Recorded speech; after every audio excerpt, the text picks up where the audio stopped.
onurğa fəqrəmizdə nə qədər, onurğamızda nə qədər fəqrə var? Onurğamızın ümumi 33-34 fəqrə. Neçə şöbədə ibarətdir onurğamız? Onurğamız boyun. Boyun. Neçə fəqrə var boynumuzda? Sonra döşdə neçə fəqrə var? Bəli, beldən. Sonra nə gəlir? Oma gəlir, omada da 5 fəqrə vardır. Amma düzdür isə 4-5 fəqrə var. İndi bu fəqrələr növünə görə hansı növ sümüklərə aiddir? Nə tür sümüklərə aiddir növünə görə? Qarışıq sümüklərə aiddir. İndi bu bizim sadə onurğa fəqrəmiz. İndi bizim var döş qəfəsimiz. Döş qəfəsini nə mənə gətirmədi, nə? Döş qəfəsini nə mənə Nə mənə gətirəcək var döş qəfəsini? Döş qəfəsini.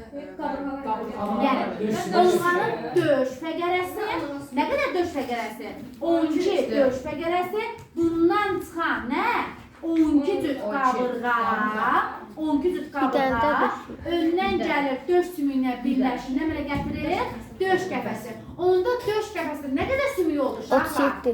12, üstə gəl 24, üstə gəl 1 bərabərdir, 37 sümük oldu. Bəs gövdə skeletmə nə aiddir? Gövdə skeletmə. Gövdə skeletimizdən Gövdə ilə 30-34-ün bütün fəqrələri Gövdə 58. 58-59. Bu necə olurdu? Onurğanın 30-34 fəqərəsi buradan çıxan 24 qabırğa və bir döş sümüyü eləyir 58-59. Demək bizim gövdəmizdə 58-59 sümüyə rast gəlinir.